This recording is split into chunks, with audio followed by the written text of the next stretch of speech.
வணக்கம் நேர்களே, இன்னைக்கு நாம பார்க்கக்கூடிய சிறப்பு பதிவு செவ்வாயினுடைய பெயர்ச்சி.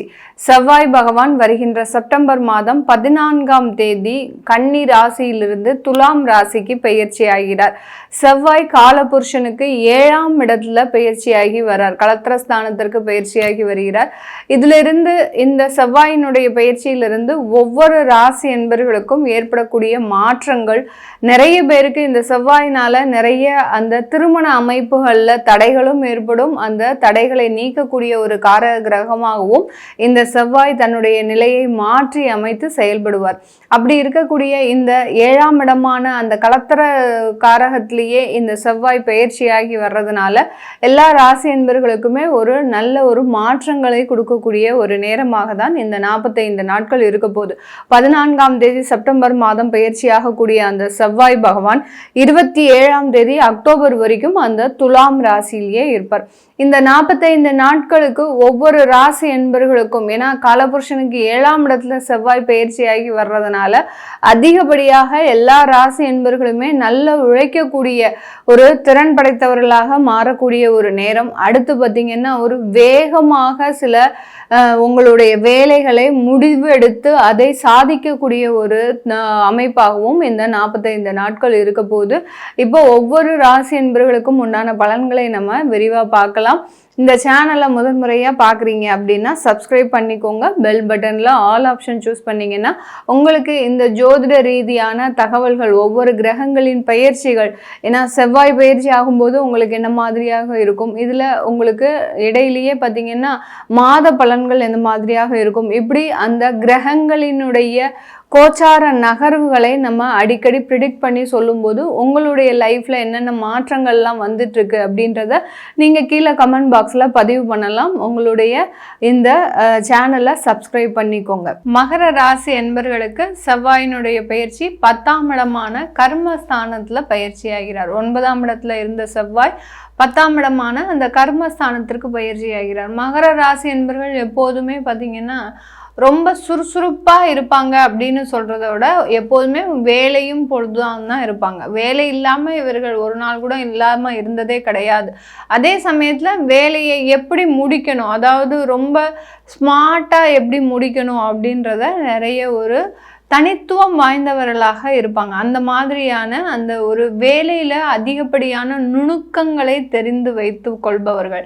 இவர்கள் ஒரு தொழில் செய்கிறாங்க அப்படின்னா அந்த தொழிலில் இருக்கக்கூடிய பேசிக் நெசசரியிலிருந்து பெரிய அளவுக்கு தேவைகள் வரைக்கும் எல்லாத்தையுமே தெரிஞ்சு வச்சுருப்பாங்க. யார் ஒரு லேபர் இல்லாட்டி கூட அந்த வேலையை இவர்களே தான் செய்யக்கூடிய ஒரு அளவுக்கு அந்த திறமை உடையவர்களாக இருப்பாங்க. யாரும் தொழிலாளிகள் வரல, இன்னைக்கு வேலை போச்சு அப்படின்லாம் கிடையவே கிடையாது. அந்த வேலையை இவர்களே எடுத்து நடத்தக்கூடிய ஒரு அமைப்பும் உடையவர்கள் இந்த மகர ராசி என்பர்கள்.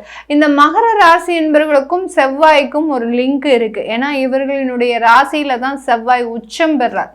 அதனால இவர்களுக்கு எப்போதுமே பார்த்தீங்கன்னா இந்த மகர ராசி என்பர்களுக்கு ஒரு திடகாத்திரமான ஒரு உடம்பு, அடுத்து பார்த்தீங்கன்னா ஒரு நல்ல ஒரு தன்னம்பிக்கை அப்படின்றது அதிகப்படியாக இருக்கும். ஆனால் அந்த தன்னம்பிக்கையை பெரிய அளவுக்கு மதிக்கவே மாட்டாங்க இந்த மகர ராசி என்பர்கள்.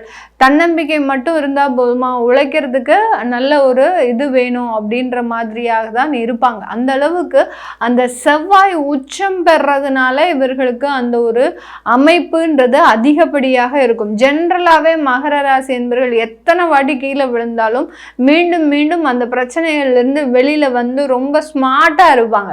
அந்த இவர்களுக்கா இந்த பிரச்சனை வந்தது அப்படின்னு நினைக்க முடியாத அளவிற்கு அந்த மனநிலையை அடிக்கடி அந்த ஒரு திடமாக வைத்து கொள்ளக்கூடியவர்கள் இந்த மகர ராசி என்பர்கள் தான். உங்களுக்கு தான் இந்த 10ஆம் இடமான அந்த கர்மஸ்தானத்தில் அந்த செவ்வாய் பெயர்ச்சி ஆகிறார்.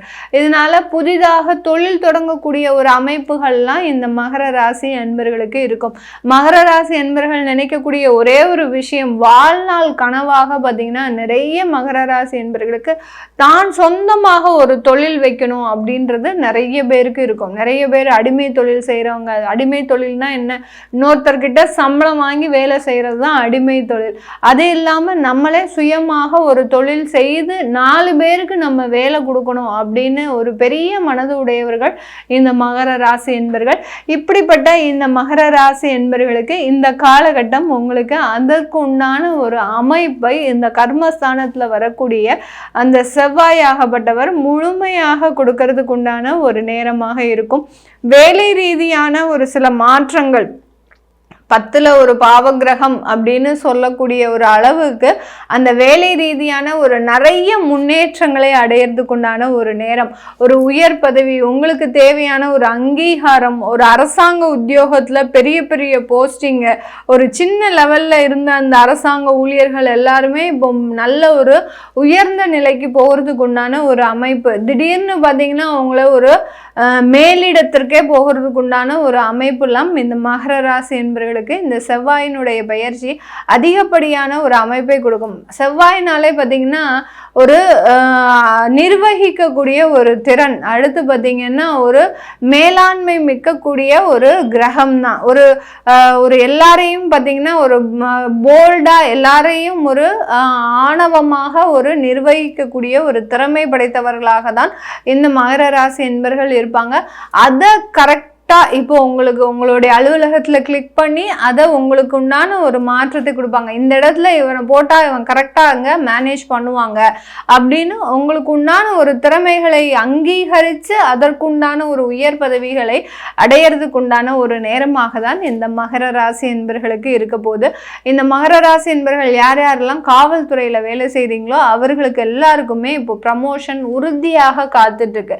நீங்க யார் யாரெல்லாம் காவல்துறை, அடுத்து பார்த்தீங்கன்னா டிஃபென்ஸ் சம்பந்தப்பட்ட துறைகள், ஒரு சீருடை அணைந்த ஒரு அரசாங்க ஊழியர்களாக இருக்கிறீங்க அப்படின்னா அவர்களுக்கு எல்லோருக்குமே ப்ரமோஷன்றது இப்போ ஒரு நிச்சயிக்கப்பட்ட ஒன்றாக இருக்க போகுது. இந்த 45 நாட்களில் உங்களுக்கு ப்ரமோஷன், அட்லீஸ்ட் அதற்குண்டான பீரியட் இல்லை அப்படின்னா கூட உங்களுக்கு தான் அதை எழுதி வைக்கக்கூடிய ஒரு தருணம்.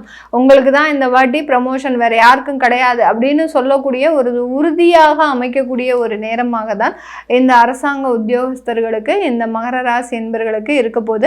இந்த மகர ராசியில இருக்கக்கூடிய இந்த உத்திராடம் நட்சத்திர அன்பர்கள் திருமண வாழ்க்கையில சில கசப்பு தன்மைகளை அனுபவிச்சுட்டு இருக்கிறீங்க. தேவையில்லாத விவாகரத்து, அதாவது ஒரு உப்புச்சப்புக்குமே அந்த காரணம் இருக்காது அந்த குடும்பத்துல, ஆனாலும் விவாகரத்துல போய் அந்த பிரச்சனை முடியும். இதெல்லாம் ஏன் மேடம் இப்படி ஆகுது அப்படின்னு கேட்டீங்கன்னா ராகு பகவான் 2ஆம் இடத்துல இருக்கிறாரு. இந்த உத்திராடம் நட்சத்திர அன்பர்களை தான் முதல்ல குறி வைக்கிறாரே அந்த ராகு பகவான். அதனால அவர்களுக்கு தான் அந்த குடும்ப வாழ்க்கையில அதிகப்படியான பொறுப்புகளையும் கொடுத்து அதிகப்படியான கசப்புகளையும் கொடுத்துட்டு இருக்கிறார்.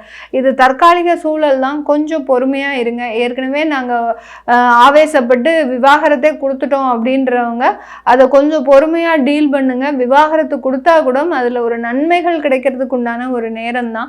இந்த மாதிரியான குடும்ப வாழ்க்கையில சிக்கல் இருக்கக்கூடிய அமைப்புகளுக்கு இந்த காலகட்டம் கொஞ்சம் நிவர்த்தியை கொடுக்கும்.